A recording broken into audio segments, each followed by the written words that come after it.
नमस्कार मेरी प्यारी YouTube family, welcome back to my new video. स्वागत है आपका हमारे एक और नए ताज़े जानदार और ज़बरदस्त वीडियो में।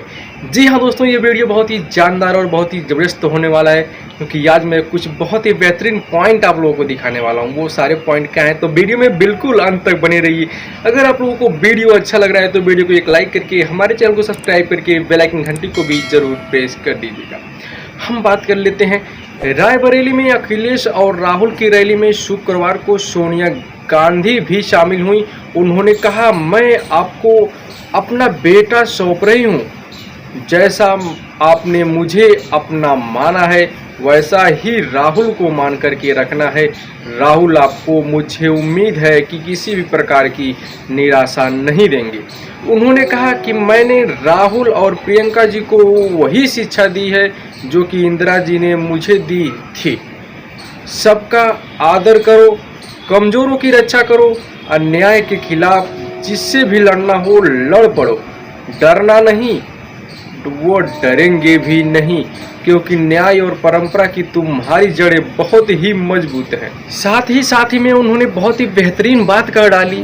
उन्होंने कहा कि रायबरेली मेरा परिवार है, मेरा घर है, मेरा घर मेरे जीवन की कोमल यादें यहाँ से जुड़ी हुई हैं। इस मिट्टी से मेरा लगाव है। माँ गंगा की तरह पवित्र ये रिश्ता अवध और किसान आंदोलन के साथ शुरू हुआ था, आज तक कायम है। इंदिरा जी के दिल में रायबरेली के लिए अलग जगह थी। मैंने उन्हें काम करते हुए करीब से देखा। उनके मन में आपके प्रति असीम लगाव था। सबसे बेहतरीन दृश्य उस समय ये लगा जब जो है कि सोनिया जी वहाँ पर पहुँची और वहाँ पर मंच पर कार्यक्रम हो रहा था, लेकिन जैसे ही सोनिया जी पहुँची वैसे ही प्रियंका जी मंच से नीचे उतरी और उनका जो है कि हाथ पकड़ करके ले गई। सोनिया जी को मंच पर लाई और राहुल जो है कि भाषण दे रहे थे, माइक छोड़ करके माँ के पास पहुँचे, माँ को गले लगाया। मंच पर मौजूद अखिलेश से सोनिया गांधी ने हालात पूछा, हालचाल पूछा। और राहुल के नामांकन के दौरान जो है कि सोनिया गांधी रैली में आई हुई थी, लेकिन उस समय जनसभा में नहीं शामिल हुई। राहुल ने कहा कि मैं मोदी से जो चाहे वो बुलवा सकता हूँ। वो कैसे, जरा इस पर भी एक नज़र डालते हैं। राहुल ने कहा कि मैं कहता हूँ कि खटाखट पैसे डलवाऊंगा तो मोदी जी भी खटाखट करने लगे। राहुल गांधी ने कहा, प्रधानमंत्री बोलते हैं कि ताली बजाओ तो मीडिया वाले वाह वाह करते हैं। मैं कहता हूं कि मोदी जी अडानी और अंबानी की बात नहीं करते, अगले ही दिन मोदी दोनों की बात करने लगते। तो मैं कहता हूं कि खटाखट पैसे डलवाऊंगा तो अगले ही दिन मोदी भी खटाखट करने लगते हैं। अब मैं मोदी जी से जो चाहूँ वो बुलवा सकता हूँ, क्योंकि वे अपनी हार मान चुके हैं। ऐसा कहना है राहुल गांधी जी। राहुल गांधी जी ने साथ में बहुत ही बड़ी ऐलान एक तरीके से कर दिया है। उन्होंने कहा कि 1 तारीख को खटाखट पैसे जाएंगे। मेरे कहने का मतलब है 1 तारीख को पैसे कैसे जाएंगे। पैसे 1 तारीख को तो जा नहीं सकते हैं, क्योंकि अभी चल रहा है, चलेगा चुनाव। तो फिलहाल में 4 जून को आएगा चुनाव का रिजल्ट। तो 4 जून के बाद जो 1 तारीख होने वाला है, हो सकता है कि 1 जुलाई को जो है कि राहुल गांधी जी ने जो कहा है उसे पूरा करें। आइए जानते हैं कि राहुल गांधी जी ने क्या कहा। अमेठी में राहुल गांधी जी ने कहा कि 4 जून को अमेठी के सभी गरीबों की लिस्ट तैयार होगी। हर गरीब परिवार में एक महिला का नाम चुना जाएगा। 5 जून को हम कानून बनाएंगे। हर गरीब महिला को साल में 1 लाख रुपए दिए जाएंगे।